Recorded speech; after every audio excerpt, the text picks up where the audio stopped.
Olá a todos, bem-vindos a mais um RTP Arena Tech Talk. Hoje, além do painel habitual, temos um convidado. Olá, Bernardo, bem-vindo. Olá. O Bernardo é Head of Strategy and Product Marketing da área de mobile da Samsung Portugal. Bernardo, explica-nos exatamente qual é o teu papel dentro deste cargo e da Samsung em Portugal. Certo, do nome pomposo. Do nome pomposo. Então, eu tenho a responsabilidade da área de produto de tudo o que é mobile experience, que no fundo é smartphones, tablets, wearables, portanto smartwatches e earbuds, e toda a E o anel. E o ring, O anel. que é um wearable, é um facto. Exatamente. De toda essa área, e tenho a responsabilidade estratégica, do fundo, de definir os próximos lançamentos, a maneira como os fazemos, a maneira como os comunicamos em parceria com a parte mais de marketing, mais pura e de comunicação da empresa, mas pronto. Isso é muito interessante e vamos ter imensas coisas para te perguntar. Só pelo que Mesmo. explicaste, surgiram logo imensas questões. É interessante perceber esse lado do mercado. Mas gostávamos de começar pelo Bernardo, antes da Samsung. E como fazemos com todos os convidados, gostamos de saber a tua jornada tecnológica. O que é que te despertou para a tecnologia? Que gadgets é que usaste na tua infância? Que jogos é que perdeste horas a jogar, como nós todos, acho eu? Se entrarmos pelo gaming, então temos que aumentar aqui o tempo. Duas partes de podcast. Exato. Então, eu acho que a tecnologia sempre teve uma presença um bocado latente na minha vida e tive sorte de ter uma infância onde nunca me faltou nada e ainda tinha espaço para poder ir experimentando essas coisas. Acho que o meu primeiro impacto tecnológico, na verdade, foi ter ficado com o Game Boy da minha irmã. Essa foi a primeira coisa. Game Boy também foi o meu primeiro. Ela tinha o Game Boy dela com o Tetris e o Super Mario e que acabou por ficar para mim. O original, portanto, o cinzento. Sim, o DMG cinzento, exatamente. Nice. Depois mais tarde esse estragou-se e aí sim ofereceram o meu primeiro e era um transparente, que ainda o tenho. Ok, eu também ainda tenho o meu primeiro. Ainda tenho lá o transparente. O transparente clássico ou o color já? Não, o DMG transparente. Aí, lindo. Exatamente. Tinha um amigo que tinha esse e eu invejava. É muito giro. Já não funciona, em pena, mas está lá em casa. Pois, as pilhas acabam por ir, não é? Exato. Pelo menos desde que não deixes as pilhas lá dentro, para aquilo não corroer, que já me aconteceu também noutros. Também pois é. Sim, mas os chips acabam por... Aquilo tem fusíveis que acabam por ir ao ar com os anos. É uma pena. Mas foi aí, basicamente, a minha primeira interação tecnológica. Pois, eu acho que em casa sempre tive alguma relação com peças tecnológicas, mas de áreas diferentes. O meu pai foi fotógrafo quando era novo, portanto também havia muito esta cultura de fotografia, lentes em casa, máquinas em casa, que eu sempre vi, não ligava muito, mas sempre foi parte da minha vida presentes. E eu não ligava tanto como se calhar devia ligar hoje em dia, porque tinha coisas muito interessantes. E depois, a seguir ao Game Boy, eu acho que foi tudo o que era a parte de música, porque também herdei um Walkman da Sony na altura. Clássico. Aquele amarelo? Clássico? Tenho um amarelo, ainda está lá em casa também dos meus pais. Portanto, eu agora começo a Mas achar que são um cassete, bocado hoarder. Walkman cassetes, portanto. Sim, um Walkman de cassete. Não, enquanto eu estiver aqui, tu não és hoarder. Ok. Eu guardo tudo do passado. Eu tenho esses gadgets todos. Até hoje. Sim, eu acho que depois lembro-me sempre. Eu sinto que não usava aquilo tanto como acho que uso na minha cabeça, ou como eu usava, mas pronto, tem assim um peso grande na memória. E depois foi a parte da música, no fundo, esse Walkman. Depois tive os meus primeiros, que foi o meu primeiro Game Boy, depois seguiu-se o meu primeiro Discman. Passaste pelo minidisc? Está lá um em casa, mas eu não usava. Eu passei pelo minidisc. Eu sinto que saltei como sou essa early parte. adopter em tudo, claro que comprei minidisc que deixou de fazer sentido tipo 6 meses depois. Teve pouca duração, foi só pouca eu dura, ainda utilizei bastante tempo. Eu também, mas não, o mercado não. Pois, exato. Eu acho que era aquelas tecnologias que veio demasiado cedo, ou surgiu e as pessoas não percebiam o benefício porque estava ali entre duas que estavam a surgir e foi um bocadinho por aí. Os MP3 engoliram. Por exemplo. Completamente. Por aí. Os meus minidiscs estavam cheios de MP3 lá dentro, portanto. Claro. O meu minidisc ainda não dava para pôr MP3. A sério? Ok. Então, dos mais primeiros. Eram gordinhos esses. Eram. Eu já tinha um todo slim, daquele em termos de design e construção, era incrível, mas durou pouco tempo, lá está. E tinha uma coisa que ainda hoje eu gostava de ter, quer dizer, que era um pequeno visor cá em cima, ao pé onde os fones ligavam, dizia a música e que tinha para andar para a frente e para trás. Tinha um pequeno aquilo era incrível em termos tecnológicos. Até Isso é uma herança do Discman. Atenção, os Discmans mais perto dessa geração já tinham isso. Já tinham. Eu lembro-me de ter um desses, exatamente. E depois foi muito no Discman e o meu pai também tinha muitos discos e ainda uma das heranças que está lá em casa, que eu acho que nunca larguei, ou pelo menos larguei o Discman demasiado tarde versus as tecnologias tipo MP3, etc. Porque tinha tantos discos que eram deles, tipo, comecei a ouvir desde muito novo Pink Floyd, Queen, etc. vinil só em casa, mas levava eu o disco Exato. comigo para a escola sempre. Era o clássico, tinha sempre tido 3 discos para as viagens de estudo da escola, aquelas memórias. Mas pronto, foi muito pela música, pela fotografia, e o que perdurou foi acima de tudo a parte do gaming. Eu acho que desde o primeiro Game Boy, todas as que tive a oportunidade de pedir, e o meu pedido foi concedido, eu acho que ainda devo ter todas as consolas. Que maravilha, deves ter uma bela coleção. Respeitável. Eu acho que sempre que uma pessoa pensa que tem uma coleção grande, há sempre alguém que tem, tem coisas que ninguém imagina, mas sim, respeitável. Mas só o conseguir guardar todas as que tivemos, acho que para toda a gente, pessoalmente, é logo uma coleção valiosa, porque é a nossa história, não é? Sim. Eu, infelizmente fui despachando algumas. E telemóveis? Eu também. Pois, a minha questão ia por aí, exatamente. Obrigado, Daniel. Eu acho que a relação Qual foi o teu primeiro telemóvel? Um 3310, que eu acho que... Todos passámos pela Nokia, não é? Todos passámos pela Nokia. Um 3310. Todos tivemos um 3310. Que depois migrou para um 3330, se não me engano, porque foi à piscina. Nessa altura ainda não havia IPs 68. Ele era indestrutível, mas o Kryptonite era água. A água era o que destruía por completo. Portanto, foi por aí, foi um Nokia. E depois, eu acho que durante muitos anos, depois quando começaram a aparecer os primeiros smartphones, tipo, ou com... smartphones, na altura já chamávamos aqueles smartphones, mas eram um composto, exato, com um feature phone híbrido. E na altura tínhamos um vizinho nosso que trabalhava na PT, se não me engano, e que ia recebendo telefones de teste, etc. E nós éramos um bocado expostos a aquilo, porque ele era nosso amigo de casa, e às vezes emprestava-nos um e nós experimentávamos. Eu lembro-me de ter vários Nokias, agora obviamente tive o N-Gage, né? Dentro desta dinâmica. Eu também tive o N-Gage. Dentro desta dinâmica, o N-Gage e o segundo N-Gage. O primeiro era estranho, tínhamos tipo um taco. A chamada era absurda. Tínhamos um taco no ouvido. Aquilo era uma coisa estranha. Era mesmo um taco. E depois aquilo felizmente teve um formato melhor, mas mesmo assim também não só via nada, porque quando usávamos... Nem me recordo do segundo, por acaso. O segundo era assim era mais redondo e mais pequenino, mas já se fazia a chamada, digamos, numa posição normal. Mas não só via nada bem. Eu lembro-me perfeitamente disso. E depois lembro-me também de termos outro Nokia, eu não me lembro do modelo, mas acho que vocês vão lembrar de quase certeza, que as teclas eram redondas, que era assim redondo, o telefone era oval, e embaixo era oval. E tinhas a versão que tinha aquele teclado terrível, que era redondo, mas aqueles depois fizeram outra versão que meteram o teclado normal. Embora o formato... O que eu lembro de estar lá em casa é o teclado redondo. Eu também me lembro desse redondo. Aquilo era terrível para escrever mensagens. Era incrível. E nós achávamos que essa câmera era do caraças. Tipo, sim, tira grandes fotos. Agora vais ver, é tudo. A Nokia estava no topo. O melhor são hoje em dia aquelas trends de pessoas a pegar nos telefones antigos a fazer os vídeos de hoje em dia e a comparar como se fosse tipo filme analógico antigo, que há muito essa eu tenho dinâmica. uns quantos desses Nokias.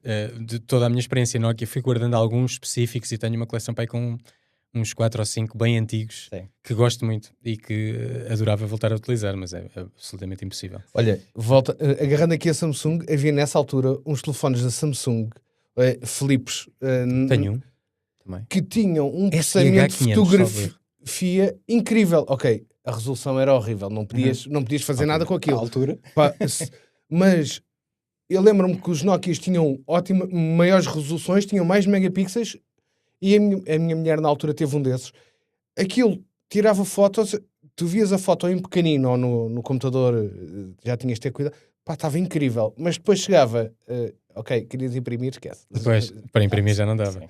Não, nós começámos com câmaras muito fraquinhas all over the board e o salto para hoje em dia é inacreditável. Mas acho que a experiência, eu não valorizava obviamente tanto isso, porque era muito mais novo nessa altura, era adolescente, provavelmente na maior parte dessas inovações, mas acho que quem teve a oportunidade de assistir ao desenvolvimento da área de smartphones nessa década e meia, há de ter sido uma coisa brutal, porque acho que todas as marcas estavam num momento de experimentação de o que é que era o caminho. Certo. Teclados diferentes, ecrãs diferentes, era flip, era... Eu acho que era uma altura em que a escolha do telefone que fazias era um statement quase social. Era um statement, sim, dizia alguma coisa a ti. Porque havia quem usasse flip phones, havia quem usasse candy bars, havia quem usasse aqueles communicators, e isto relacionava-se exatamente com o posicionamento que tu tinhas na vida ou no teu trabalho. Isso perdeu-se. De repente, temos todos... somos todos boring. Somos todos boring. Já para não falar do salto tecnológico que era cada ano, não é? No mesmo ano, tipo, uma coisa que tinha saído no início do ano e no fim do ano era completamente dispares em termos de tecnologia. E a velocidade é que disparavam modelos diferentes. A Nokia tinha quase modelos novos de 2 em 2 meses, ou às vezes mês a mês. E é engraçado pensar que... Como é que o R&D daquilo funcionava?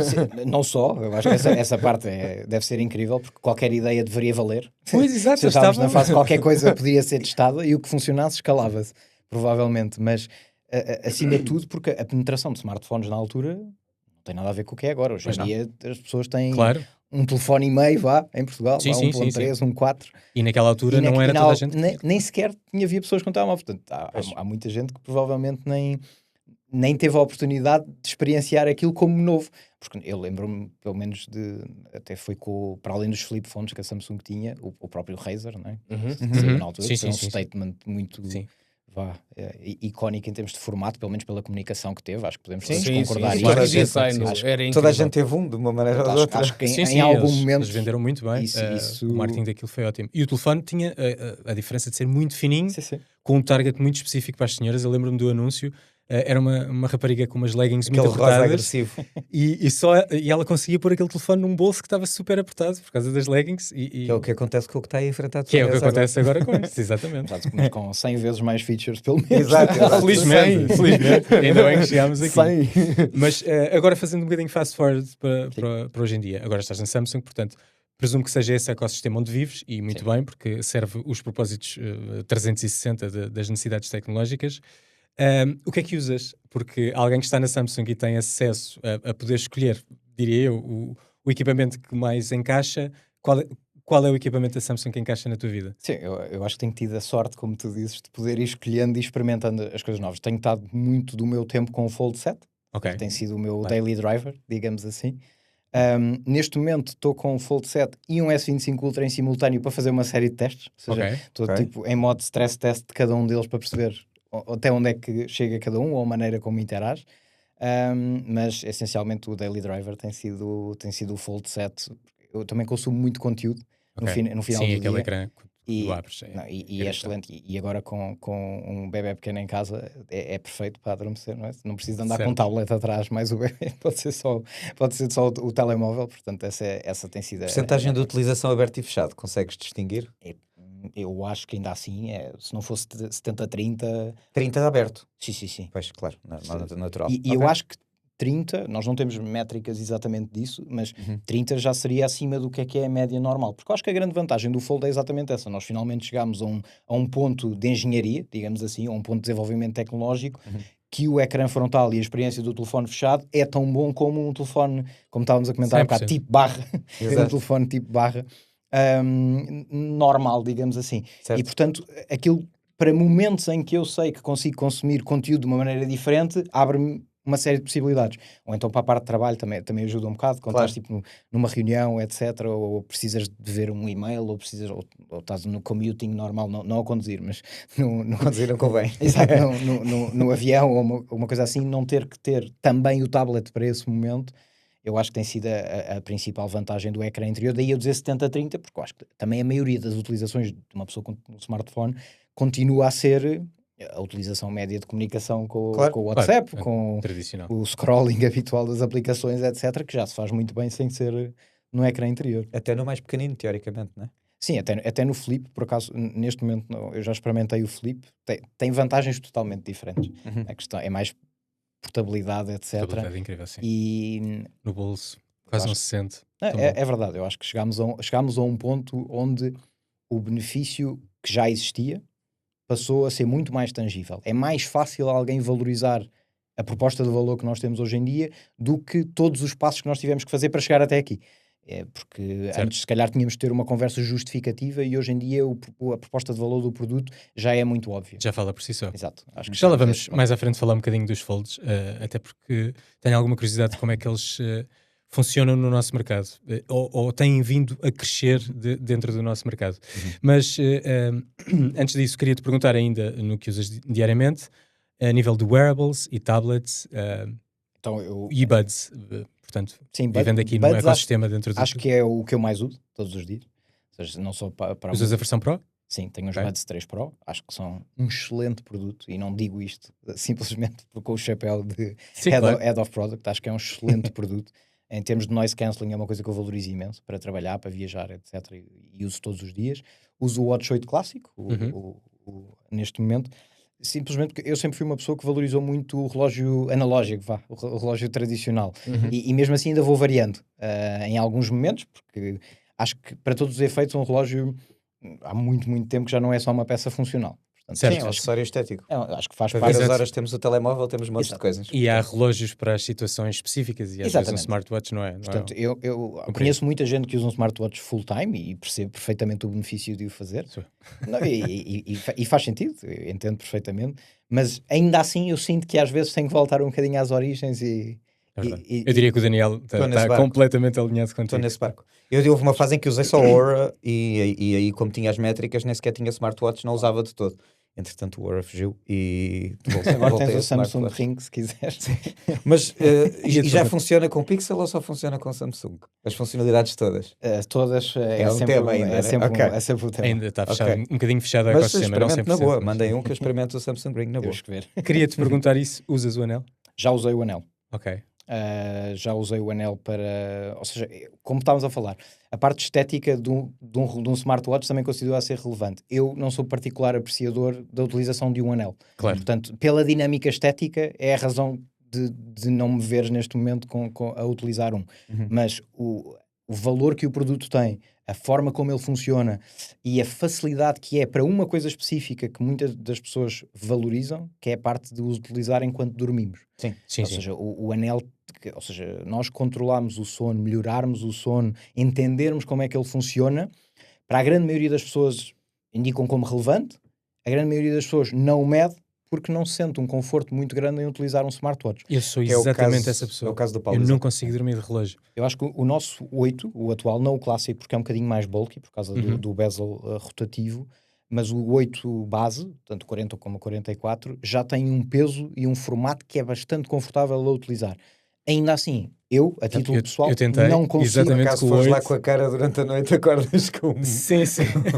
Eu tentei, porque emprestaram-me o 8 para testar e eu tentei dormir e... Sim, eu não sinto um conforto muito grande. Mas portanto... é 100% pessoal. Não consigo dormir com nenhum e neste momento até estou com 2. E a primeira coisa que faço quando chego a casa é tirar os relógios. Mas se uma pessoa me pedisse, um amigo me pedisse um conselho de, olha, eu quero mesmo aprender mais sobre o meu sono, como melhorar, etc. Mas não consigo usar um smartwatch, experimenta um anel inteligente. E de certeza que há uma porcentagem de utilizadores que usa o anel só para dormir e depois tira de manhã. Sim. Há muita gente que pode não gostar dele esteticamente, dorme, e usa só para controlar tira, volta a pôr e... Sim, porque os insights que aquilo dá são muito valiosos, não é? E tu sabes melhor que ninguém. O Paulo poderia ser essa pessoa, que era tirava o anel punha o anel para dormir. Tira os relógios, quando chega a casa ponho o anel para dormir. Exato. Ainda não, métricas de casa. Ainda não avancei para o anel, mas vou avançar eventualmente. Este que tenho parece, mas não é. É um dumb ring. Exato. Agora, Bernardo, vamos passar aqui um bocadinho para a tua posição na Samsung e gostava que fizesse assim uma análise de largo espectro do mercado português. Somos um povo que gasta demasiado dinheiro em tecnologia, somos um povo mais ou menos equilibrado, tendo em conta os dados que vocês têm, obviamente, e a presença da marca da Samsung e o que vende. O que é que dirias sobre o povo português, se eu tivesses que descrever? Eu acho que o consumidor português. Sim, o consumidor português acho que tem uma série de coisas interessantes. Primeiro, acho que nós genericamente somos muito bons como early adopters. Nós temos dinâmicas sociais que nos fazem experimentar produtos talvez muito mais rapidamente que muitos outros países ou muitos outros consumidores de outros países. Portanto, existe uma apetência natural para novidade. Portanto, acho que esse é um... encaixo perfeitamente. Tu és parte da culpa desse problema. Sim, exato. Mas não é necessariamente um problema. Acho que é uma boa coisa. E depois também ligando um bocadinho à parte corporativa desta discussão, que é Portugal torna-se um mercado muito interessante. Porque tem early adopters, tem pessoas com uma apetência muito grande a experimentar coisas novas, portanto é um ótimo laboratório de teste para tudo o que são lançamentos ou perceber como é que o perfil de consumidor funciona, ligando à segunda parte que eu considero interessante, que é, acho que é sabido, genericamente, que nós não temos um consumidor economicamente muito saudável. Sim, temos baixo poder de compra, podemos assumir, infelizmente. Genericamente temos baixo poder de compra, especialmente versus outros países. Temos, algumas das vezes, por algumas taxas, produtos ligeiramente até menos competitivos do que se calhar poderíamos encontrar em outros mercados, o que cria uma conjunção complicada, não é? Nesse aspecto. Mas que não temos nenhuma métrica que nos coloque abaixo em termos desse consumo, no sentido em que nós, se economicamente temos menos poder de compra, não temos menos telefones comprados per capita do que outro tipo de países. Somos bons no malabarismo. Portanto, acho que nós criámos, eu não queria intitular uma sociedade consumista, porque acho que é demasiado genérico e está pouco consubstanciado este tipo de statement grande, mas somos facilmente consumistas. Amigos do cartão de crédito. Acho que também.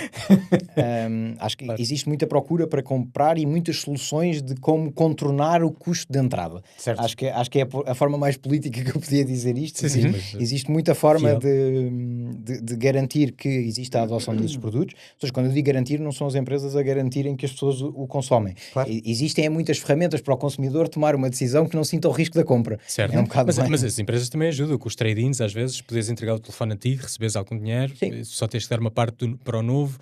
Os descontos que normalmente fazem, a Samsung faz muito isso, de apresentação de produto, que se entrares na pré-reserva consegues ter logo menos 20% ou ganhar algum crédito para comprar uns buds, e isso facilita depois a entrada. Eu acho que nós também, claro que nós não funcionamos sozinhos, não é? Ou seja, nós trabalhamos com uma série de parceiros que colocam à venda os produtos, para além do que é a nossa página web, temos muitos parceiros, e o trabalho em conjunto que nós fazemos com eles é essencialmente perante a realidade económica que nós estávamos a falar, de que maneira é que nós conseguimos garantir que as pessoas que valorizam estes produtos, que estão dispostas a dar este upgrade, não se colocam em risco para a sua compra e que têm uma melhor oferta possível para a realidade portuguesa. Certo. Daí o trabalho conjunto de que maneira é que nós garantimos que uma pessoa que quer dar o seu telefone antigo e que tem uma valorização pequena no mercado, porque essa valorização, tudo o que é mercado recondicionado, não trabalha única e exclusivamente Portugal, não é? Portanto, a valorização europeia do produto se calhar não tem a mesma realidade em Portugal, e por isso a valorização acaba por se diluir um bocado, e nós temos que encontrar um sentimento que a pessoa que comprou um telefone há 2 ou 3 anos não olhe para o seu telefone antigo como simplesmente um mono que não vale absolutamente nada, quando ele teve que colocar um esforço económico muito elevado para garantir a sua compra. E em termos ecológicos também é bom que esses equipamentos vão para um centro ou de reciclagem ou sejam reutilizados. Sim, e eu acho que isso é saudável, não só pela sustentabilidade, mas pela própria experiência do utilizador. Claro que nós, como empresa e líderes da categoria, queremos continuamente garantir que as pessoas têm acesso à melhor tecnologia possível. Mas nem toda a gente precisa da melhor tecnologia possível todos os dias. Claro. Portanto, é importante para nós que as pessoas continuem a valorizar a longevidade do próprio produto.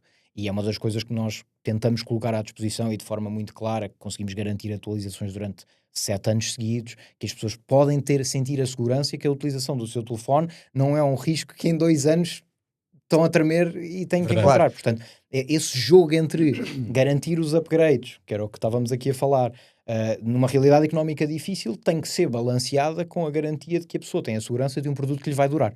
Porque nem toda a gente precisa, quer ou procura a melhor solução que se hoje. Exato. É o Paulo.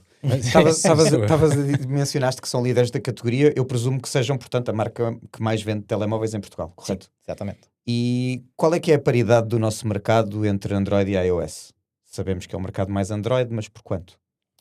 Ou seja, se formos a pensar em termos de... Porque a questão aqui, o difícil dessa análise ou da paridade como sabemos, os telemóveis que são vendidos, que nem nós todos não consideramos... Exato. Ou seja, primeiro este universo todo de recondicionado não tem a mesma capilaridade de análise como o negócio de venda recente. Portanto, e nós não temos acesso ao que é a base instalada do que é a concorrência. Eu sei exatamente quantos telefones Samsung existem neste preciso momento, mas a base instalada, especialmente quando nós agora temos um negócio muito mais aberto, com a Amazon a entregar em Portugal, ou outros players a colocar vendas em Portugal, perdemos um bocadinho essa noção. E parecendo que estou um bocadinho a fugir à resposta, não estou, só acho que... São estimativas, não são garantias. Exato, não é? Qualquer número que eu coloque na mesa de 70% Android ou 60% Android corre uma taxa de risco elevada, exatamente porque há tantos leaking buckets, há tanta fragmentação do que é a base instalada, que pode não tornar isso muito óbvio. Especialmente depois, que eu acho que é uma pergunta interessante a iOS Android, mas é uma pergunta relativamente injusta na análise de mercado. Porque há muito mais concorrência no Android, era onde eu ia a seguir. Não só pela concorrência, porque uma pessoa que queira comprar um telefone da nossa concorrência de um iOS tem que naturalmente despender de um valor infinitamente superior para poder entrar nesse tipo de ecossistema e muitas das vezes, se calhar, com uma oferta que não é minimamente competitiva. Portanto, nós estamos a falar... Mesmo o preço dos recondicionados é muito superior. Certo. Exatamente. E às vezes com hardware bastante inferior.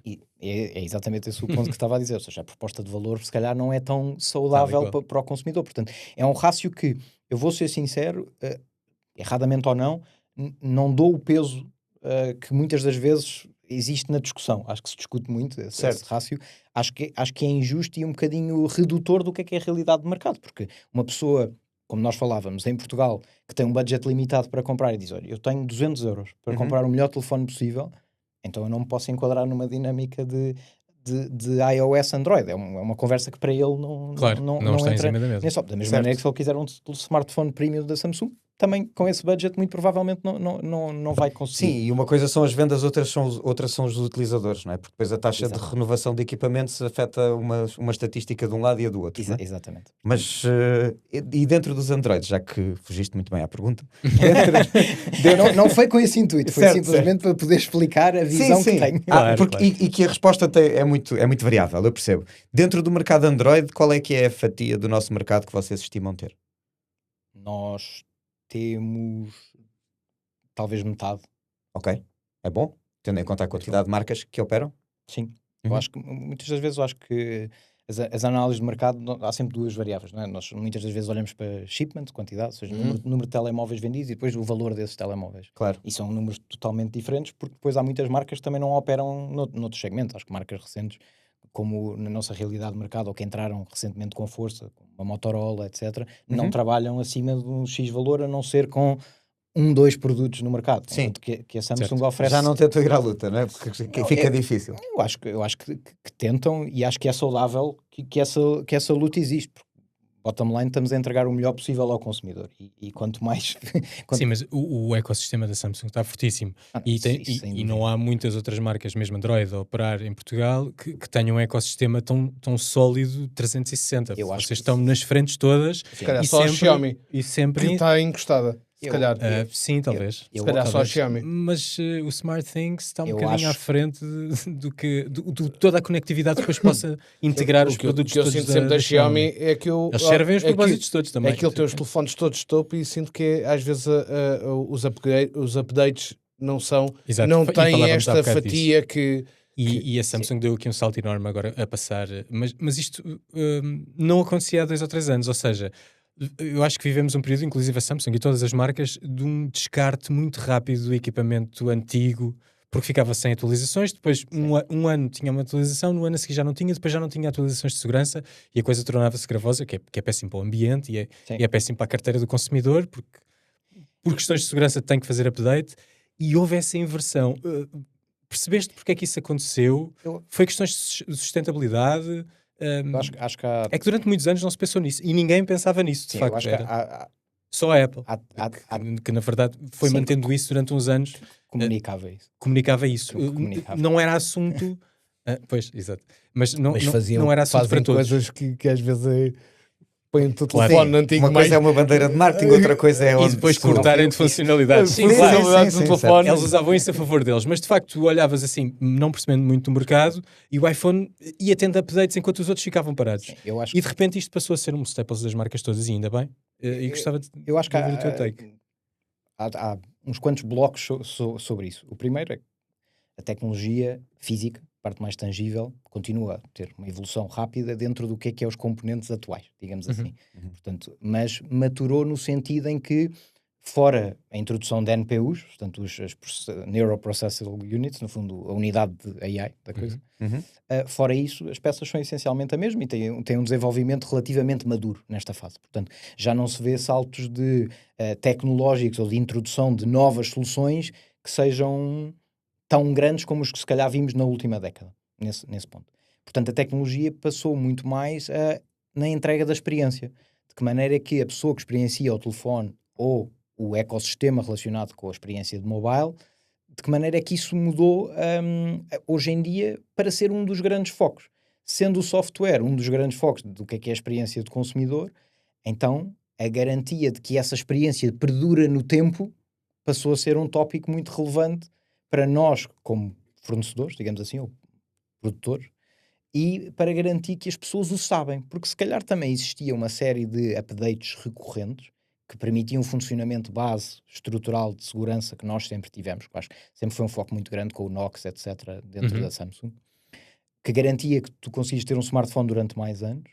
Hoje em dia, se calhar, é uma bandeira muito mais conhecida e que se coloca esforço de garantir que os updates existem durante mais tempo. Exatamente porque também vivemos nesta realidade onde as pessoas estão muito mais strapped de dinheiro e que têm muito mais dificuldade em colocar-se sob risco de dar um upgrade. Portanto, nós temos sempre um foco muito grande de garantir que estes upgrades acontecem. Temos um foco muito grande das pessoas entenderem que essa decisão, e respectivamente nós sabemos que em média, se calhar uma pessoa dá um upgrade num telefone em 3 anos, depende se é premium, se não é, mas vamos assumir 3 anos, 2 anos e meio, e as pessoas sabem, genericamente até pensam, não, este ano não dou upgrade, eu compro para o ano. Não, agora ainda não, o meu ainda está bom. Ainda há muito esta conversa. Apesar de sabermos isso, nós queremos garantir que no momento em que, se calhar eu ia fazer o upgrade aos 3 anos, mas se calhar economicamente neste momento não é viável para mim.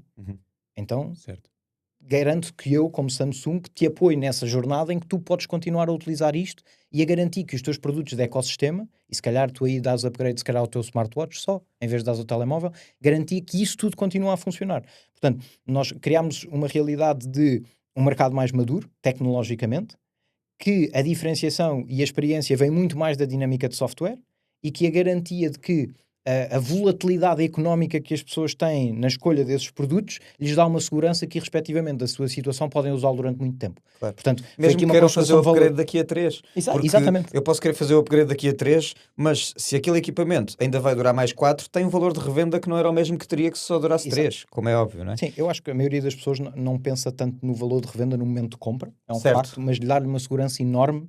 Saber que pode adiar uns anos. Se precisar de adiar uns anos, pode. Isso é bom. E sim, é para o consumidor. E obviamente depois também é concorrencial a partir do momento em que uma marca anuncia, todas as outras têm tendência a ir atrás para ir ao encontro do consumidor. Exato, felizmente. Dúvida. Por acaso vocês não têm dados sobre qual é que é o tempo médio que o utilizador português dura para mudar de equipamento? Se eu duro em média 2 anos ou 3 anos? Um ciclo.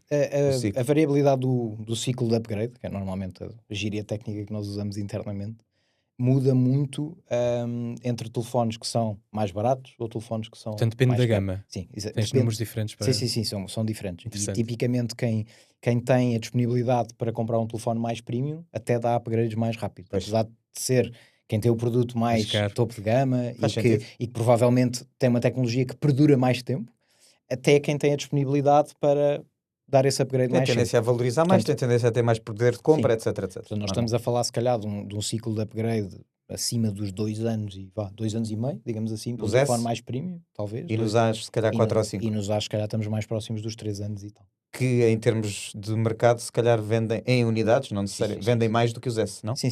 No nosso mercado. Sim, o A17 neste momento, ou o A1, normalmente nós chamamos, é normalmente o SKU mais vendido do mercado em termos de quantidade. Global ou nacional em particular? Global também tem sido em largos períodos. Okay. Ou seja, também já não... Há períodos em que isso muda, sempre que há um lançamento, ou seja, se nós começarmos a fechar análises ao quarter, ao mês, etc., é normal que haja essa variabilidade, mas se nós olharmos para um período de 1 ano, tipicamente esses são os produtos que em unidades mais rodam no mundo todo. Pois. Eu não me lembro da minha mãe não ter um A. Portanto, pois. Quando é para mudar, é o mesmo. Qual é o mais recente agora? E para todos os efeitos são excelentes produtos para que seja a necessidade das pessoas. E eu acho que esse é um dos nossos maiores desafios em termos de marca como o nosso posicionamento tem um espectro muito alargado, não é? Nós conseguimos oferecer um telefone de 100 e poucos euros, um telefone como o Fold de 2.600, comprámos o de 1 tera. O que é a realidade da marca ou da proposta da marca é muito diferente para mim, para ti, para a minha mãe. Tem uma variabilidade muito grande. Portanto, o nosso maior desafio é de que maneira é que eu consigo entregar esta proposta de valor para a pessoa que realmente precisa dela. Pois. No sentido em que eu, a minha equipa, ou a equipa da Samsung total, de que maneira é que nós colocamos esta ajuda, explicação, informação, para que ele consiga escolher a melhor opção e não seja simplesmente, olha, eu tenho 300 euros, azar, não compras um S. Tipo, eu não posso ter esta... Sim, é um desafio de marketing muito maior do que uma marca que só tem 4 produtos no mercado, como é óbvio, não é? Como é que se posicionam para todos os consumidores? Porque nós até nos conseguimos posicionar de uma perspectiva de oferta. Eu acho que nós fôssemos numa análise muito fria da spec, ou seja, se nós olharmos a spec do A1, do 1.2, do 1.3, são efetivamente diferentes em tudo. Claro. Ou seja, eu consigo entender, se eu valorizo mais real estate de ecrã, se eu valorizo mais câmera, então eu quero dar este upgrade. Eu valorizo mais a bateria, então se calhar estou bem com um bocadinho mais barato. Spec for spec, digamos assim, é uma oferta que eu acho que é fácil de posicionar. O difícil é numa realidade em que se comoditiza toda esta oferta, tanto nós como a concorrência, e não só se comoditiza na semelhança da spec em si, como a forma como a pessoa compra, porque eu acho que se nós formos a uma loja comprar um produto, é muito fácil nós entendermos a forma, eu não quero repetir comoditizada, mas a forma linear como a pessoa pode escolher um telefone, eles são todos colocados no mesmo plano, temos que andar quase a comparar folhas para perceber os números ou pedir ajuda. Tipicamente é assim. Portanto, este desafio de garantir que a informação chegue às pessoas para que elas possam tomar a decisão mais informada, uma decisão que dure muitos anos, que dure para a minha necessidade, que tenha um valor de revenda, é uma equação relativamente complexa. Eu diria que isso também acaba por ser conseguir equilibrar essa balança, o segredo da liderança depois da marca. Mas como é que vocês conseguem gerir vocês estão presentes across the board, desde o mais barato. Sim. Como é que conseguem que as coisas não se canibalizem e se acabem por prejudicar uma à outra, ou não, ou acabam por tirar vantagem disso? Sim, é porque às vezes a linha é muito ténue entre um modelo e já a gama a seguir, e o preço quase que não justifica, ou às vezes justifica. Sim, e eu acho que especialmente quando nós caminhamos para esta realidade, estávamos a falar há pouco, que é a dinâmica de software prevalecer sobre a dinâmica de hardware, ou seja, a parte tangível, mais difícil se torna essa conversa. Exato. Porque muitas das vezes eu se calhar não consigo valorizar em euros o que é eu ter acesso a uma série de ferramentas da AI, mas consigo valorizar ter uma melhor câmara, uma melhor bateria. Para mim isso é muito mais tangível. Portanto, se a pergunta é, existe canibalização entre gamas? É natural que aconteça. Ou seja, é normal que em um dado momento do tempo, especialmente porque nós não somos um mercado, nós somos um mercado em tudo, em bens de grande consumo, altamente promocionado. Portugal, acho que é sabido, toda a gente que vai ao supermercado ou que vai a uma loja qualquer, existe uma dinâmica promocional muito grande. E isso faz com que em determinados momentos, este posicionamento que na nossa cabeça seria muito claro, de este produto é para esta pessoa que tem este budget, do nada essa visão deixa de existir. Certo. Agora, muitas das vezes essa visão é planeada, no sentido em que, se calhar este é um momento em que nós conseguimos entregar este produto, um A56, a um preço mais próximo do que estaria um A36, e permite às pessoas que não considerariam esse telefone ligeiramente mais caro fazerem parte da família e da melhor experiência possível dentro dos As. E isso acontece muito. Portanto, existe canibalização, sim. Não existe canibalização se o mercado fosse estático. Existe uma canibalização relativamente planeada, linkada a uma dinâmica promocional que faz com que e a orgânica depois do consumidor, não é? Depois, o segundo ponto, para além da parte promocional, para todos os efeitos, o principal driver de escolha tipicamente é o budget, não é? Ou seja, quanto dinheiro é que eu posso gastar. Claro. A partir do momento em que nós entramos na outra zona, que é, eu não tenho uma sensibilidade muito grande ao preço e tenho a possibilidade de comprar, eu não digo o que eu quiser, mas tenho uma escolha muito alargada, então aí entramos nessa segunda parte, que é de que maneira é que eu consigo comunicar benefícios que são únicos deste produto, que não são necessariamente tangíveis ao redor da hardware. E aí entra toda a nossa dinâmica de multi-área, ou seja, a maneira como interage com os outros coisas do ecossistema, seja os smartwatches, seja os buds, a maneira como interage com sistemas ou plataformas de inteligência artificial, as features de inteligência artificial que cada telefone tem, a maneira como interage com o smart things, porque eu tenho uma televisão, porque eu tenho uma máquina de lavar, porque eu tenho um frigorífico.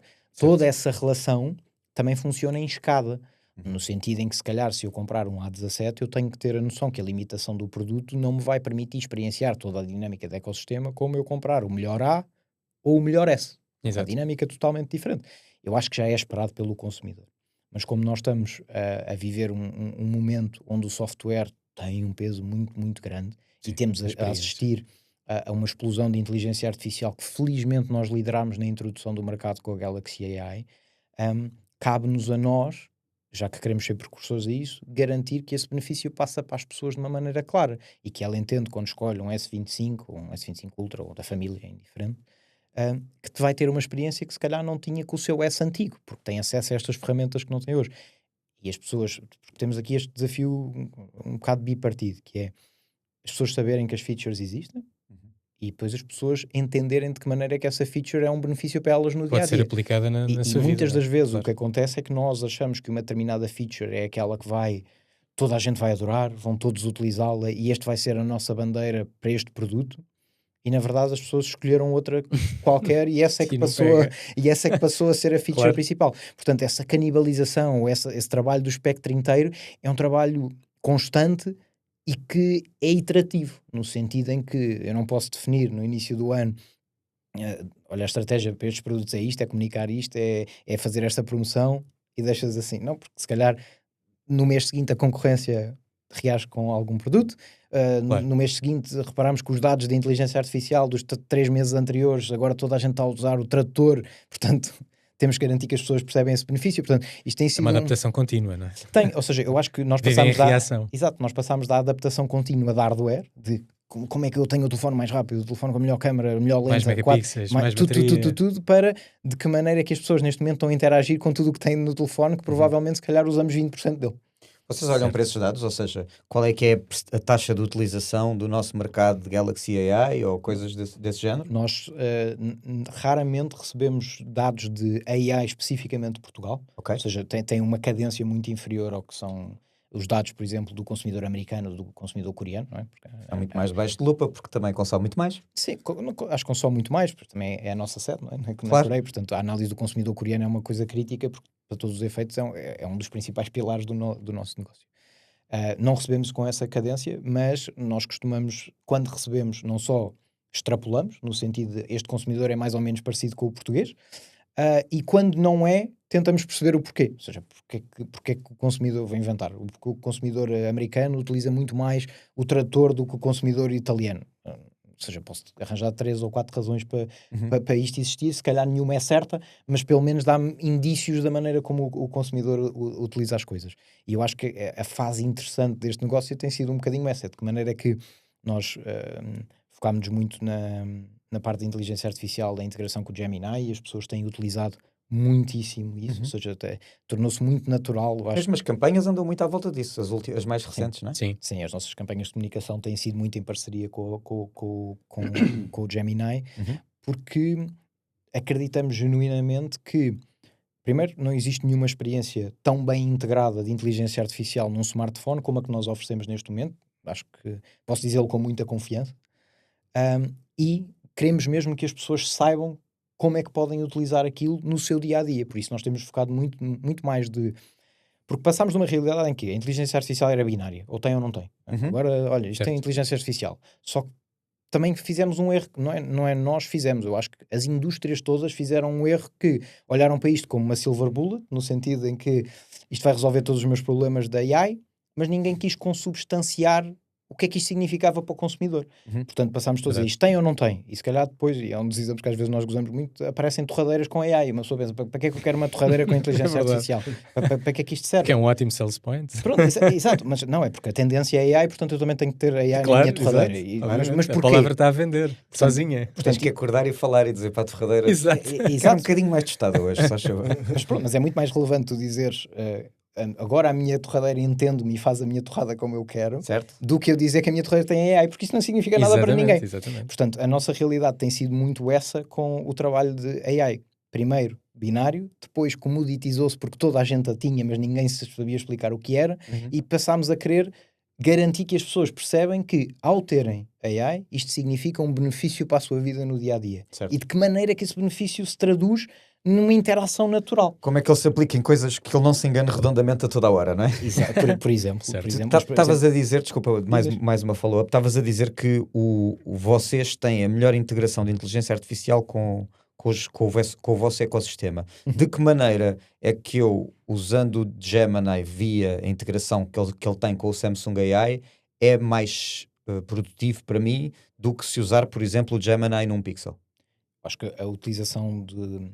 Nós não olhamos para a utilização do Gemini no nosso telefone especificamente, ou seja, não como um silo.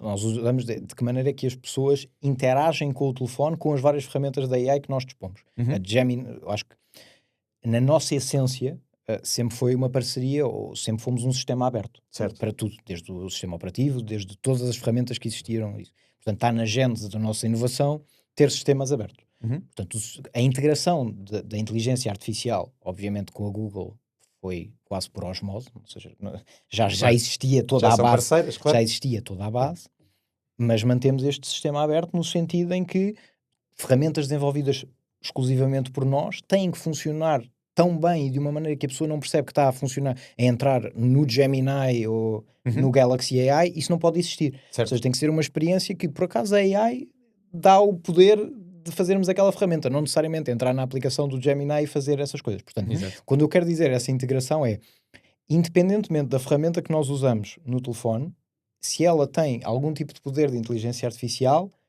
o consumidor não deverá perceber que tem que entrar agora vou entrar no universo da inteligência artificial para fazer esta tarefa. Não, certo. Eu quero apagar esta... Tem que ser natural, não é? Exatamente. Ou seja, eu quero apagar esta pessoa que está, o meu ex que está na imagem, quero cortá-lo aqui com isto. Eu não estou a escolher o Gemini ou o Galaxy. Pedir ao sistema e o sistema entrega. Exatamente. Entrega. E acho que a nossa lógica do Gemini é essa. Se nós fecharmos isto como silo, no sentido em que eu só quero usar o Gemini Live, eu quero abrir para interagir com o vídeo, com o que está à minha frente e perguntar o que é esta caneca. Se calhar a experiência direta é muito semelhante à do Pixel. Mas o nosso ponto não é a maneira como a pessoa interage com o Gemini Live é igual ou não ao do Pixel. A maneira como a pessoa procura soluções via inteligência artificial é que tem que funcionar de uma maneira uníssona em que eu não sinta que é mais um passo na minha jornada de interação. Sim, neste caso, pedindo ao Samsung AI, é indiferente se é o Gemini que está a entregar ou não é por aí. É exatamente isso. Até porque, a lógica que eu percebi, vocês usam um mix entre aquilo que é interno no telefone e continua a ser a Bixby, não é? Sim, nós chamamos de Galaxy AI no total, a Bixby como assistente de voz. Que é assistente, que no passado chegou a ser um meme e agora é bastante útil porque... Todas as funções, às vezes o liga ao Bluetooth, desliga ao Bluetooth, encontra-me este setting, mete-me em sleep mode. Ele faz de forma flawless e é o ecossistema que o está a fazer melhor, pelo menos pela experiência que eu tenho tido com os vários equipamentos todos estar. E depois essa passagem para quando vai para o Gemini, de facto não se sente... Porque a questão é essa, nós queremos dar um comando, antigamente nós tínhamos que falar para um telefone quase robótico, não é? Tipo, vai para ali... Tipo, Sim, eu ainda falo assim com o meu Google Home, que ainda não integrou o Gemini. mas hoje em dia nós conseguimos falar de uma maneira muito mais humana, ou seja, como se falasse normalmente isto, e ele ainda me responde de uma forma mais humana, que é um bocado estranho. Às vezes assim no nível... Vai ser normal, é estranho, mas o problema é que vai ser normal. Pois vai. Exato. Mas quando deixar de ser estranho é que vai ser... Quando eu falo de integração nós queremos agora pedir uma informação, como tu estavas a sugerir. Eu pego no telefone, carrego no botão ou na definição que eu coloquei para ativar a inteligência artificial, digamos assim. E a lógica, quando eu digo que a integração é muito boa aqui, eu quero saber uma direção. E nesse mesmo botão eu simplesmente pergunto, olha, como é que eu vou para a casa da minha mãe? Vou inventar. E ele imediatamente consegue linkar como comando do smartphone, que tem que ir ao Google Maps, procurar essa informação e dizer-me o caminho e usar a minha app pré-definida para essa decisão. A integração entre várias aplicações é muito mais seamless na experiência de Samsung, na minha opinião, do que é feita nos outros. Em semelhança que se eu fizer exatamente o mesmo comando, mas a minha pergunta for onde é que está o Bluetooth, ele vai diretamente lá. Ou seja, eu não tive que escolher o Gemini para fazer essa decisão. O telefone entende perante o teu comando que a interação com as aplicações que vai ter que ser feita é um pedido humano e não uma entrada numa aplicação para fazer um prompt. Sim, que é um desafio que a Google ainda tem entre o que é o Assistant e o que é o Gemini, e que obviamente o Siri ainda tem o que é tudo e o que é a vida. Quem sou eu? Onde estou? O que é que eu estou aqui a fazer? Eu percebo o que estás a dizer, e é um desafio que a própria Alexa, que está a entrar agora em beta, versus a Alexa que antes cumpria com as tarefas básicas, agora quer conversar contigo em vez de que luzes é que estás a falar, e já está a entrar em... Sim, estão todos a fazer essa passagem e claramente a Samsung já o fez e já está a entregar isso, pelo menos nos equipamentos que eu tenho testado. Outra coisa que eu senti muito neste último ano, se calhar ano e meio, foi o polimento que vocês deram à One UI, que provocou um salto. A One UI provocava-nos fragmentação dentro do próprio Android. Era o que eu sentia como utilizador. Ou seja, tinha que fazer login por ser um Android com uma conta Gmail, mas também tinha que ter uma conta Samsung, que depois tinha os contactos do Gmail, depois tinha os contactos da Samsung. E esta unificação que vocês fizeram foi ótima para o utilizador e agora é tudo muito mais fácil. Isto partiu desta união também, que veio desta junção com o Gemini e desta aproximação com a Google, ou era uma coisa que vocês já tinham pensado porque sabiam que era um pain point para o consumidor? a solução não veio da relação. Primeiro, eu acho que o One UI é das coisas mais underrated que nós temos. O novo One UI. O novo, sim. Das coisas mais underrated, ou seja, no sentido em que raramente é referido como um dos pontos principais. Eu acho que é um bocado a carga do passado, porque durante muito tempo foi referido como um bocadinho um step back. Para mim era, eu achava um sistema intrusivo e foi uma das coisas que me afastou da marca no passado. Tenho que experimentar o novo para ela tem vindo claramente a melhorar, mas este último salto foi acho que é daquelas coisas que quando funciona mal é um mega problema e quando funciona bem ninguém lhe dá o valor devido porque não sente o problema. Certo. E eu acho que nós chegámos a esse ponto com o novo One UI, a partir do 8 acho que nós... que este é o mais recente, acho que o 7 já tinha-se aproximado um bocadinho. Sim. Acho que já estávamos aí, mas acho que o 8 então, acho que estamos a chegar a um ponto em que não é só confortável, é muito útil e estamos um bocadinho aí nessa fase. E super polido e super integrado. Acho que finalmente chegámos a uma proposta que é muito clean, que continua a ter a profundidade que os verdadeiros, ou não quer dizer verdadeiros é injusto, mas que os mais heavy users de Android e que realmente os die-hard de Android valorizam, porque continua a ter essa profundidade em termos de soluções. Completamente. Mas consegue entregar uma experiência muito minimalista e muito clean para que se calhar quem vem de outras marcas e procura soluções que não precisa de entrar em detalhe como um heavy user precisa. E simplesmente precisa de uma solução que funcione, que seja simples para o meu dia-a-dia, que resolva os problemas todos e não me peça 57 logins e 57 entradas de soluções. Acho que chegámos a esse ponto. Não diria que veio necessariamente desta parceria ou desta integração que nós fizemos. Acho que há uma coisa importante que foi o One UI foi refeito de raiz pela integração com a inteligência artificial. Ou seja, antigamente partia sempre da mesma base, digamos assim. E desde que foi esta integração, de que maneira é que nós podemos tornar este telefone mais humano, que reaja a voz, a imagem, a texto, para qualquer solução que eu esteja e que possa falar com ele, quando foi pensado na gênese de consumidor, acho que se entregou um produto que realmente responde ao que o consumidor precisa. Certo. Quando se calhar, inicialmente foi criado assim, mas depois foi feito foi tipo um compounding de soluções extras. E isso criou uma experiência que se calhar não era a ideal naquele momento. Claro que oferecia provavelmente mais features e era feature rich como nenhum. Mas era denso a experiência, era pesada. E eu já tinha testado alguns no passado e este ano tive a oportunidade de testar o Galaxy S25, que já não tenho, infelizmente já o devolvi, mas foi, eu diria, o melhor Samsung, pela experiência, obviamente que o hardware é muito bom, mas já era no 23 e já era no 22. Já é bom há muito tempo. Mas a melhor experiência de software que tive com Samsung foi com o Galaxy S25 Ultra. Inacreditável.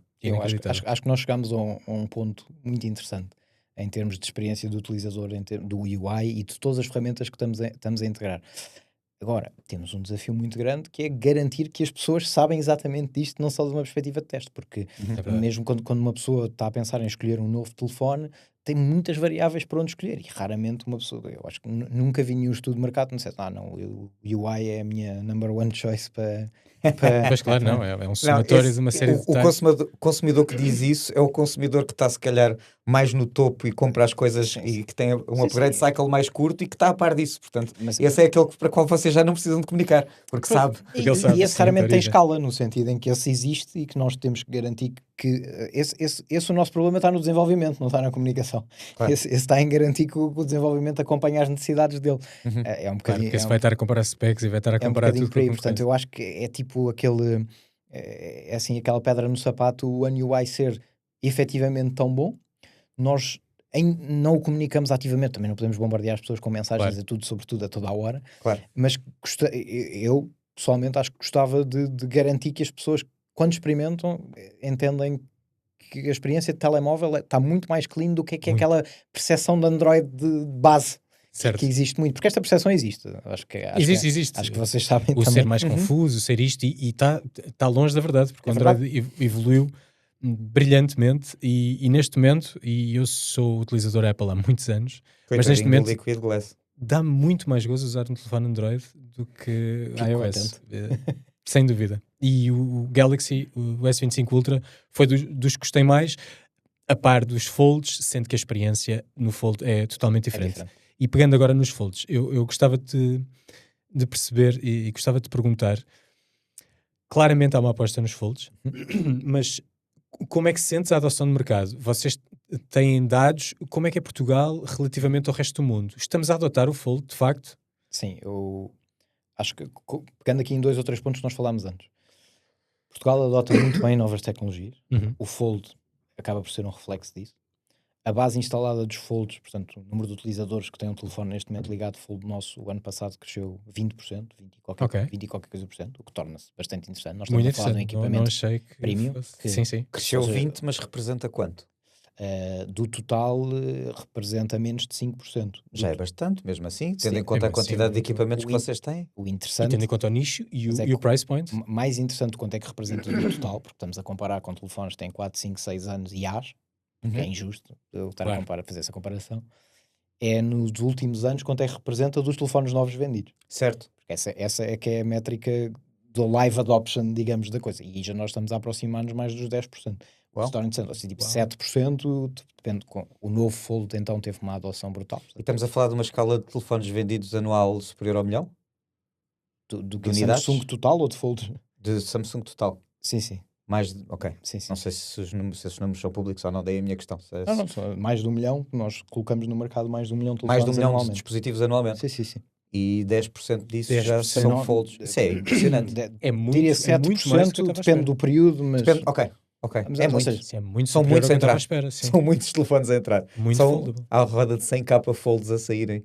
Sim, não é folds, é foldables. Foldables, ok, inclui flip e fold. Flip e fold, sim, a minha pergunta. Ou seja, folds não, porque folds em quantidade então são muito menos. Igualmente surpreendido, só não estou escandalizado, porque se fossem 100k de folds no mercado todos os anos... Quando ouvi dizer 100k de folds...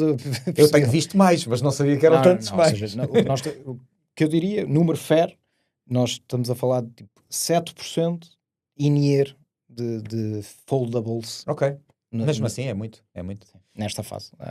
Isso claramente justifica a continuidade na aposta.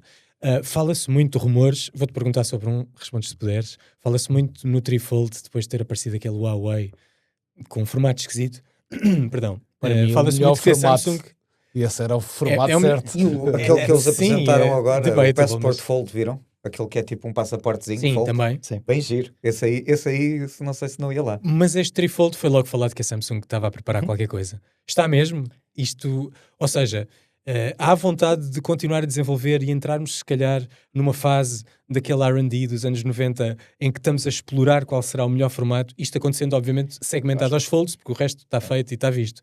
Mas será que podemos estar a entrar nessa fase? Eu acho que se há empresa que habitua-se simplesmente os consumidores a ter sempre muita inovação, sempre fomos nós. Portanto, sim. Portanto, acho que é natural esperar que nós possamos estar à procura de soluções noutros formatos ou formatos extra dentro dos existentes. Portanto, acho que o Trifold é um dos caminhos que a indústria às vezes é um dos caminhos possíveis. Mas achas que vamos entrar não só na Samsung, mas a nível de todas as empresas, um bocado no descobrir qual é o próximo form factor e termos coisas acho que não vai ser como aqueles Nokias que falávamos? Era aí que eu ia chegar. Eu acho que não vamos entrar nessa fase. Acho que não... Pena. Isto é o $1 million question, não é? Se nós soubéssemos... E os custos de produção deste R&D já não são os de outros já não são dos anos 90, claro. Não tem nada a ver. E não só os custos de produção. Eu acho que nós temos que pensar numa coisa, que é o custo de aquisição de um consumidor novo nessa altura era infinitamente mais pequeno. Ou seja, neste momento, antigamente era... Eu nem sequer tenho um telemóvel, não um smartphone, tenho um telemóvel normal, nem tenho um smartphone, tenho uma míriade de opções e vou para ali, depois uns vão mais, vão para outros. Portanto, o custo de aquisição era mais pequeno, porque havia uma possibilidade brutal da pessoa que não tinha passar a ter, da que tinha um passar a ter um diferente. Sim, era o mercado em maior crescimento do mundo. Exato, não é? Agora está estabilizado, mais ou menos. Ou seja, ele cresce, mas maturou no sentido em que já estamos numa fase em que toda a gente tem um smartphone. A penetração é mais alta do que 90% das categorias. Sim, roubar uma pessoa um ecossistema é muito mais caro. Está. E pois esse era o meu segundo ponto. Ou seja, não só estamos a falar de um smartphone, como estamos a falar de um conjunto de equipamentos que estão ligados à experiência diária, que é um smartphone, e para nós muitas das vezes não é um smartphone. É o smartphone, é a televisão, é aquilo que tudo estávamos a falar há bocado. Portanto, o custo de aquisição e o custo de desenvolvimento são duas coisas que dispararam brutalmente. Agora, se isso limita a procura de inovação, eu acho que se calhar em alguns momentos sim. Se acho que a Samsung se caracteriza por, apesar disso tudo, procurar inovação, também. Se a procuramos em formatos, acho que nós já levamos uns quantos anos a garantir que entregamos uma experiência diferente em termos de formato nos foldables, seja o flip, seja o fold. Finalmente estamos a chegar a um ponto onde a experiência de um fold é um upgrade claríssimo em todos os campos a um telefone tipo barra. Portanto, estamos a chegar a um ponto em que a equação para as pessoas já tem mais variáveis. Introduzir a variável de formato de novo pode não ajudar ao desenvolvimento de um tipo de formato que ainda está em franca adoção. Não sei se me fiz entender, sim, mas... Não queres canibalizar o que está ainda a ser desenvolvido e solidificado com algo que possa vir fragmentar essa solidificação e criar mais dúvida nas pessoas. Sim, e até pode acontecer. Isto acaba por acontecer com a concorrência, não é? Claro. Porque alguém lança um formato diferente, aquele Passport que falavas, sim. Ou alguém que lança um trifold ou um quadfold. E não digo, e no limite, acho que nós estamos a falar muito do formato, mas até mesmo os telefones mais finos, como o Edge e mais recentemente do Air da nossa concorrente, são tentativas de encontrar soluções não necessariamente extravagantes no formato, mas que são form factors diferentes. Certo.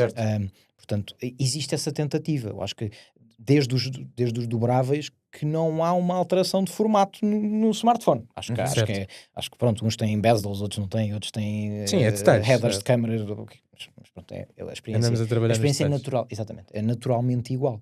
Portanto, acho que nestes últimos 7 anos assistimos a este push muito grande da nossa parte de provar que existe um benefício de ter um telefone dobrável para que o esforço vá noutra direção, neste preciso momento. Agora, acho que como esta tecnologia muda tão rápido, não vou dizer que se calhar não nos sentamos aqui daqui a 6 meses a falar de um formato que... Uma coisa que nunca imaginamos. Não dobra e só estica. E só estica. Acho um rollable. Acho que nós... A grande vantagem da Samsung é exatamente nós trabalhamos em tantas áreas que nos permitem encontrar... Claro. E arriscam, de facto, arriscam. Ninguém estava a dar double down no mercado dos foldables como a Samsung aqui há 3 anos. Entretanto, já outras empresas... Sétima geração, entretanto. Sétima geração, obviamente. Com bastantes alterações, até de form factor. Foram mais altos, mais estreitos, agora passaram... Bem. Portanto, claramente é uma aposta forte. Outra aposta que vocês têm agora, e eu tenho aqui na mão, são os tablets. E este Galaxy Tab S11 é muito interessante. E ainda tem o Ultra, que é inacreditável. É um ecrã gigante para uma coisa super fininha. Qual é a importância que estes equipamentos têm no mercado, tanto para servir o propósito dos clientes, sendo que sabemos que o mercado do tablet é muito saturado por um mercado muito específico, mas depois dentro também do vosso ecossistema. Isto é um equipamento que vocês disponibilizam mais para valorizar o ecossistema, ou há de facto procura do cliente por um tablet Android no mercado português? Eu acho que a procura por tablets é um mercado que continua em crescimento. E isso é uma coisa que se calhar há alguns anos atrás nós não diríamos. Ou seja, que se calhar até maturasse mais rapidamente do que o dos smartphones, no sentido em que a adoção foi brutal e o upgrade real, porque não existe um daily use, ou pelo menos uma combinação entre número de utilizações e número de horas utilizadas. Não existe nada como um smartphone. Portanto, os tablets não entram nessa equação. E tem um nicho próprio, não é? Porque a utilização é muito mais específica. É muito específica. Portanto, a capacidade de tu desenvolveres um produto que traga uma diferenciação nessa experiência ainda é mais limitada do que no telemóvel. Agora, respondendo diretamente à tua pergunta, se existe pessoas à procura de tablets, definitivamente, o mercado continua a crescer. Tablets Android também, porque também continuamos, ou seja, é um mercado que esticou muito, no sentido, como estávamos a falar dos telemóveis, dos 100 aos 2600, um Ultra, um S11 Ultra ou um A9, então conseguimos comprar 10 A9 antes de comprar um Ultra. Portanto, existe um espectro brutal. Agora, a decisão até agora, então, nos tablets, tem estado muito, muito sempre pelas características físicas. Tem sido muito o tamanho do ecrã, a bateria, a duração, porque a grande maioria da utilização, mas isto não significa que não exista outras, são sempre uma questão de entretenimento, é o principal, ou seja, utilizamos isto video player, né? Para muita gente. Sim, ou seja, muitas das pessoas utilizam como parte de entretenimento. Agora, o que nós estamos a ver é que este mercado tem crescido muito exatamente pelas ofertas que não são sobre entretenimento. Ou seja, pela dinâmica de que maneira é que eu consigo substituir o meu atual portátil com um tablet, de que maneira é que eu consigo utilizar isto como um canvas de uma tela de desenho, de desenho de ou de estudo. Foi por isso que eu comprei um lá para casa, para a minha filha. Pois, para os artistas, para os artistas tem essa vantagem. No ponto em que tocaste agora da substituição de um portátil por outro dispositivo, e aqui a minha pergunta não vai necessariamente na direção dos tablets, mas embora também possa ir. Como é que está a vossa perspectiva em relação ao DeX? Acho que... E para quem não sabe, explica, podes mencionar de passagem o que é o DeX. A experiência de desktop através da utilização de um tablet ou de um telemóvel cria um mini desktop, digamos assim. Acho que não sei. Ou seja, ligar um dispositivo móvel a um ecrã e do nada tem um computador. E podemos ligar um teclado e um rato Bluetooth e de repente... Exatamente. Portanto, no fundo é de que maneira é que tiramos partido do poder de processamento da unidade do tablet para transformá-lo num computador, digamos, para uma experiência de desktop mais normal. Essa é uma daquelas features que é altamente valorizada por quem utiliza e altamente desconhecida. Pois. Portanto, nós estamos nesta fase, que é todos os estudos que nós recebemos sobre isso, todos os dados nos dizem que quem usa espetacular, tipo, é das coisas que eu mais uso no meu tablet ou no meu smartphone, porque há quem use no smartphone, não é só no tablet, há quem use o DeX. Certo. Exato, é que o Fold faz bem de teclado, se for o caso disso. Sim. Um Fold pode ser o teu portátil, se quiseres. Sim, para tarefas mais minimalistas é mais pode fácil. Ser o teu tudo, porque passa por telefone normal se não abrires, abres e é um tablet, ligas e é um DeX e é um PC. Exato. Ou seja, é um produto 360. Exato. Só 3 categorias numa. É relativamente desconhecido, no sentido em que a maioria das pessoas provavelmente não sabe o que é o DeX nem o que é que significa. Também não é fácil de comunicar, não é? Não, é complicado. É difícil. E são muitas mensagens. Para que não seja verdade, e são muitas mensagens. Ainda assim, e por isso é que se joga um bocado nas duas frentes, que é ter a solução do DeX, que é muito única e muito nossa, digamos assim, entre aspas, da Samsung, e a segunda parte, que é, para aqueles que não consideram utilizar isto como um desktop, de que maneira é que a experiência de tablet em si consegue dar uma experiência computer-like, digamos assim, para coisas como e-mails, texto, PowerPoint, Excel... Por isso é que o acessório mais vendido, ignorando a capa normal, é a capa teclado. Ou seja, o que as pessoas mais procuram, especialmente para os ecrãs maiores, é ter uma capa teclado que aquilo possa abrir e simplesmente... Porque há nem toda a gente, e eu falo, e ainda bem, a maioria das pessoas não tem que estar constantemente a produzir PowerPoint ou a analisar Excel como a minha equipa ou a maioria das pessoas. Sentimos a tua dor. Exato, portanto, existe uma utilização mais minimalista do computador, no sentido em que muitas das vezes só precisam de e-mail, só precisam de browser. Claro. Pronto, a maior parte das pessoas é e-mail browser, se calhar um Excel. O processamento de documentos básicos ou documentos mais simples é uma coisa que funciona perfeitamente bem desde que o ecrã tenha o tamanho ideal. Eu acho que não vamos pedir a alguém para ter um tablet de 7 polegadas, ou de 7 não, porque já é o Fold. Sim, exato. Mas um tablet de 8 ou 9 polegadas e pedirmos para ser a maior tela do mundo e substituir aquilo como o seu processamento numa banca de investimento. Isso não vai acontecer. Claro. Mas estamos a ver cada vez mais esta adoção adjacente, no sentido em que, ok, eu sei que isto vai servir do meu ecrã como video player, mas neste momento eu que gosto muito de desenhar, utilizo isto para desenho. Eu que levava antigamente um portátil para tirar notas na universidade, utilizo isto como o meu caderno de estudo. Eu próprio, claro que sou enviesado, não é? Porque trabalho na área, mas eu uso todos os dias um tablet como o meu caderno de estudo durante anos, porque eu triturava cadernos, eu escrevia 2 cadernos por mês só em notas de trabalho, portanto passei a ter tudo integrado com datas, com search, etc. Portanto, que criou toda uma abertura que eu próprio não utilizava o tablet para isso, e agora passei a utilizar. Portanto, os tablets não só enriquecem o que é a experiência total de mobile, porque expandem as oportunidades e potencializam o que é a dinâmica de um smartphone, como neste momento, através da S Pen, que nós utilizamos seja para notas, seja para desenhar, através que vem incluída, não que vem incluída em todos os S, que vem incluída, e temos uma nova. Sim. Que é excelente. Parece um lápis. Mas Como é que é a sensação de escrita? A sensação da nova S Pen certo. É ligeiramente mais rugosa. Eu sei que isto para quem está a ouvir não é muito claro, mas acho que há duas coisas quando nós escrevemos que valorizamos. No fundo, é o atrito, o arrasto, a maneira textura, como não é? sentirmos que aquilo o papel luta contra nós, no fundo, que temos que fazer a força. Que esse é o primeiro sentimento. Que normalmente só a raspar um vidro, não é? mas que foi a realidade durante muito, muito tempo. Por isso é que há pessoas que procuram soluções que aquilo replica um papel. E para mim isso era um problema, porque eu tirava muito prazer de escrever bastante. Exato. A sensação de escrever no papel é completamente diferente. É totalmente diferente. E eu acho que eu não lhe chamaria concorrente, mas é importante sabemos que existe. Acho que a melhor réplica dessa solução continua provavelmente a ser o Remarkable. Eu tenho o concorrente da Amazon, que é o Kindle Scribe. Também já experimentei. Tenta chegar lá, e agora saíram os novos, inclusive. E vou-te deixar de terminar o teu pensamento, mas tenho uma pergunta em relação a isso a seguir. Portanto, acho que ainda não é o mesmo, porque também nunca será. Nós estamos a falar de um tablet de electronic ink, de tinta eletrónica. Claro. Isto é um vidro para todos os efeitos. E faz muito mais coisas, portanto não é isso que quer ser. Exatamente. Não perdíamos imensas coisas. Eu digo que não é concorrente, portanto não tem a experiência de escrita nem do papel, nem do Remarkable, mas nós chegámos ao ponto que o nível de sensibilidade que a nova S Pen tem, a tipo com a borracha, que já causa algum atrito na escrita, faz com que a escrita seja muito mais prazerosa do que era até então. Portanto, acho que nós chegámos a um ponto que hoje em dia, especialmente com ou outro add-on em termos de que colocamos no vidro, temos uma excelente experiência de escrita e de desenho que há uns anos atrás se calhar não tínhamos, e que olhávamos para isto apenas como um leitor de vídeo.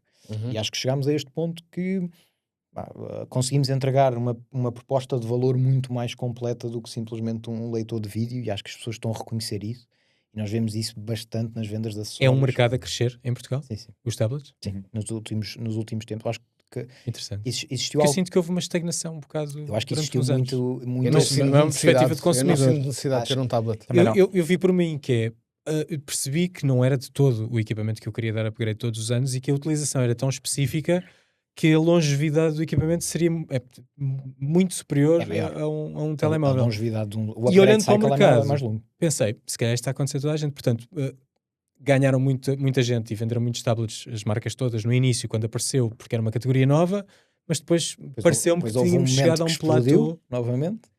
Ok, portanto tem sido uma coisa de picos, não é? Do Covid. Sim, claro. Exato. Portanto, aí tudo o que era ecrãs. Foi aí que comprei. Neste momento nós estamos a falar de... Há 5 anos atrás houve um boom. Estamos a falar agora do momento de upgrade. Dos últimos... Pois, o ciclo de upgrade está a chegar. Portanto, estamos a assistir que houve esse grande boom, houve uma estagnação, houve um novo crescimento para upgrade cycle, para aqueles que valorizam. Um ciclo mais largo. Portanto, daí este lançamento. Sim, a mim só me conquistam quando substituir, sentir mesmo que substitui o portátil. Aí vou lá. Ia perguntar, vocês têm basicamente, é difícil pensar num dispositivo de tecnologia ou eletrodoméstico ou que seja, que a marca não tenha uma presença forte. E ink não é uma coisa para a qual vocês olhem como uma categoria? Não é algo que nós, neste momento, para o meu conhecimento, porque não estou em inovação e desenvolvimento, certo.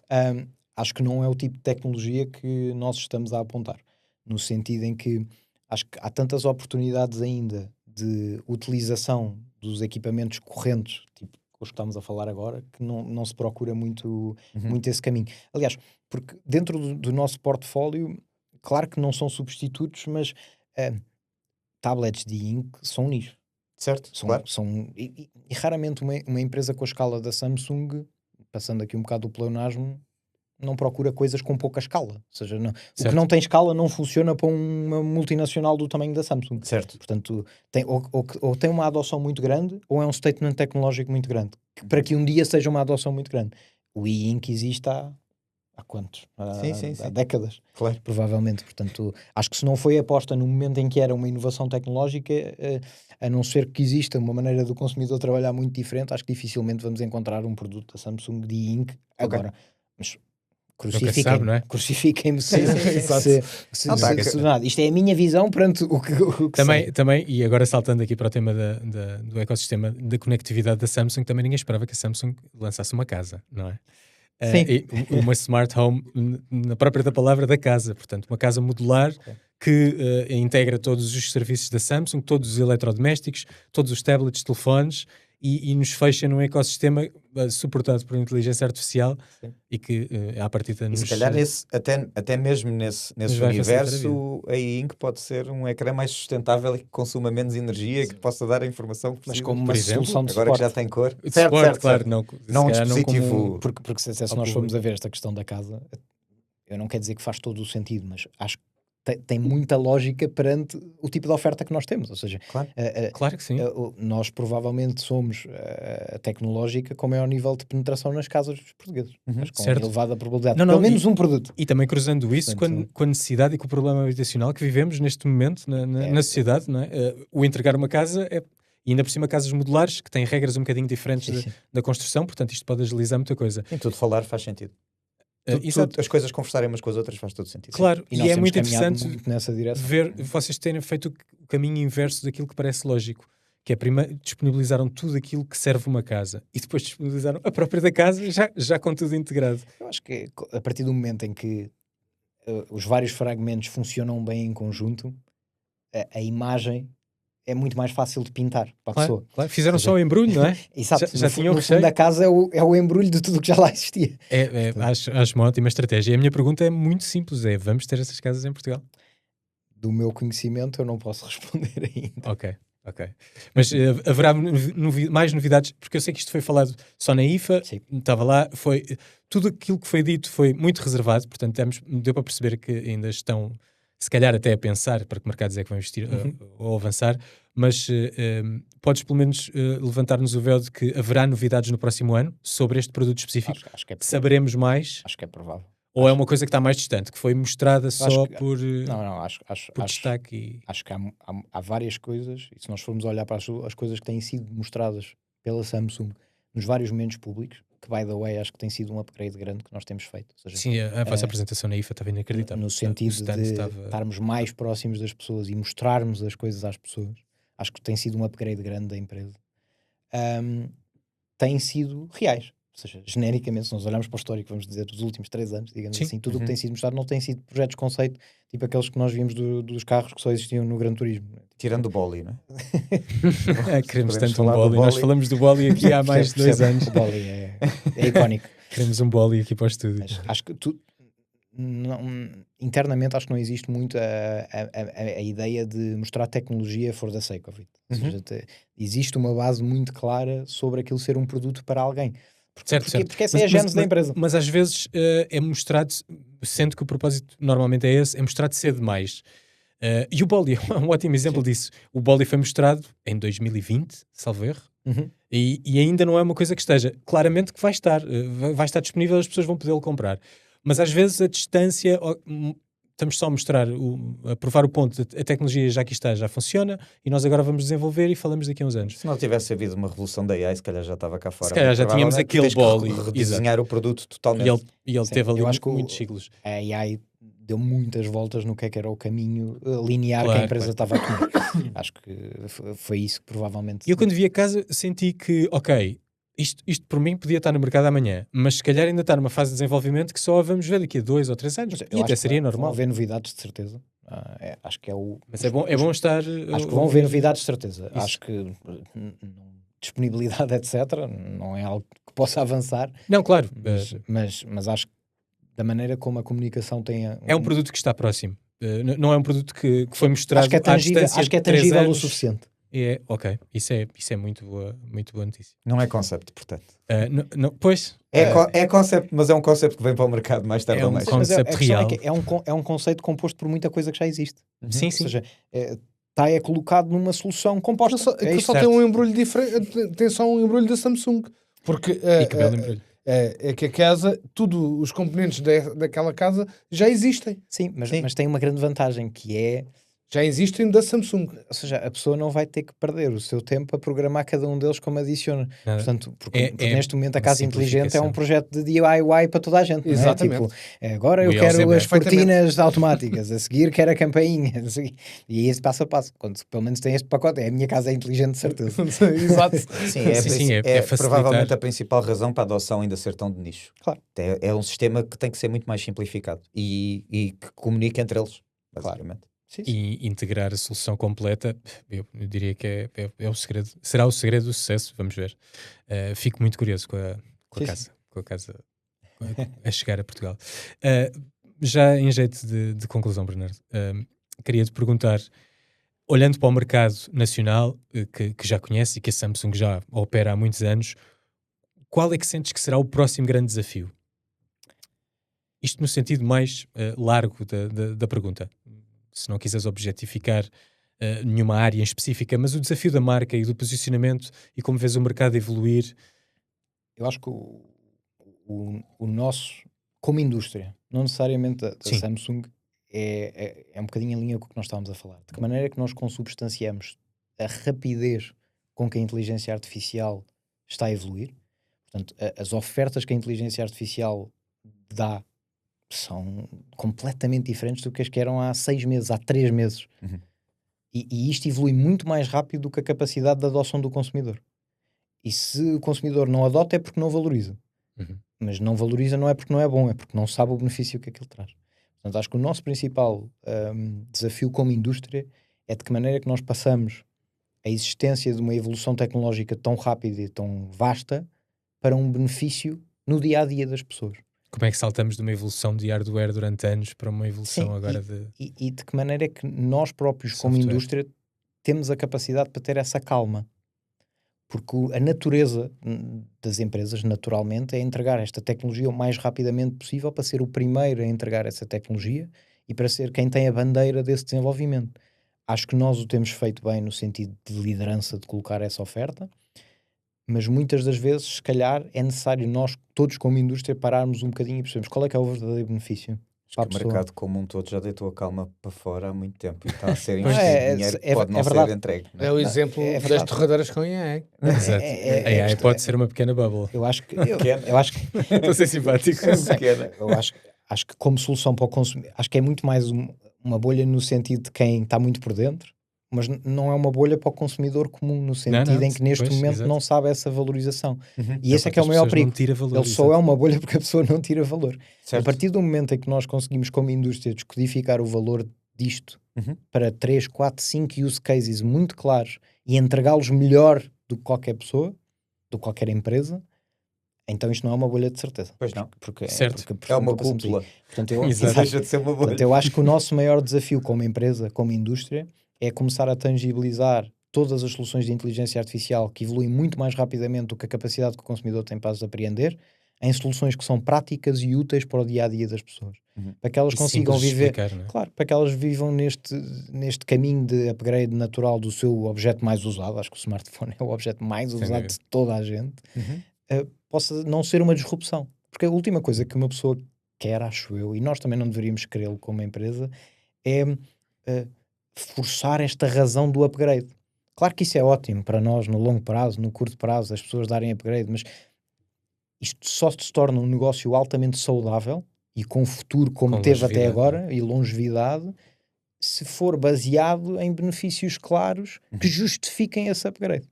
Porque senão nós estamos a criar constantemente pequenas bolhas de upgrade. Cria confiança na marca, não é? Quando damos o upgrade e sentimos de facto que ele faz diferença... Claro.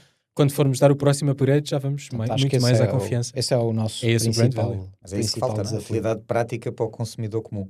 Sim. Os tais 4 ou 5 use cases que faltam. E não precisam de ser mais. Porque se calhar até 2 ou 3 chegam. Claro, porque precisam é ter adoção com escala. Porque eu tenho que ver que eu consigo utilizar, que a minha mãe consegue utilizar, que a pessoa que eu consigo explicar em 2 ou 3 palavras porque é que ele tem que ter aquilo e nunca teve. Certo. Quando ele até hoje nunca precisou de remover o ex da fotografia. Tipo, porquê? Claro. Era só cortar. Sempre quis, mas nunca precisou. Agora pode. Exato. A nossa conversa já vai longa. Eu tenho uma última pergunta, mas quero perguntar, Vítor e Daniel, vocês têm mais alguma questão? Eu fui fazendo.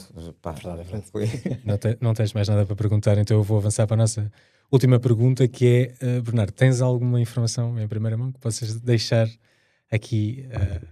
aos nossos ouvintes? Infelizmente não, mas temos a Unpack de hoje. Pois é. Pois é, vai sair muita coisa hoje. Hoje, dia 21. Temos Unpacked. Muito bem, então vamos ficar atentos. A que horas é o Unpacked? Queres... Não sei. Não sei quando é que isto vai para o ar. Podíamos apontar aqui. Para amanhã. Podíamos... pois. Nós Nós estamos a gravar a dia 21. Que dia é o Unpacked? 21. Então podemos garantir que isto sai a horas de já poderes partilhar coisas. É melhor não. Vejam o Unpacked. Vejam o Unpacked. Acho que tem novidades muito interessantes, de coisas que em tempos eram projetos, se calhar agora não são. Ok. Não contando nada, estás a levantar aqui o véu. Não foi o que pediste. Foi. Obrigado por isso. Bernardo, muito obrigado. Não sei se queres dizer mais alguma coisa aos nossos viewers. Obrigado por ter estado connosco. Obrigado por todos estes insights sobre o nosso mercado. É muito interessante. Nós falamos muito de tecnologia na ótica do utilizador e é muito interessante perceber como é que as coisas se processam por trás da cortina e como é que estes produtos que nós adoramos e às vezes odiamos chegam às mãos e todo o caminho que é feito até eles chegarem até nós. Obrigado. Foi um prazer estar aqui. Nós voltamos então para a semana com mais um episódio de Tech Talk e com mais novidades e notícias e falaremos certamente deste Unpacked que vai acontecer. Exatamente. Obrigado, Bernardo. Obrigado. E até à próxima volta. Obrigado. Pessoal.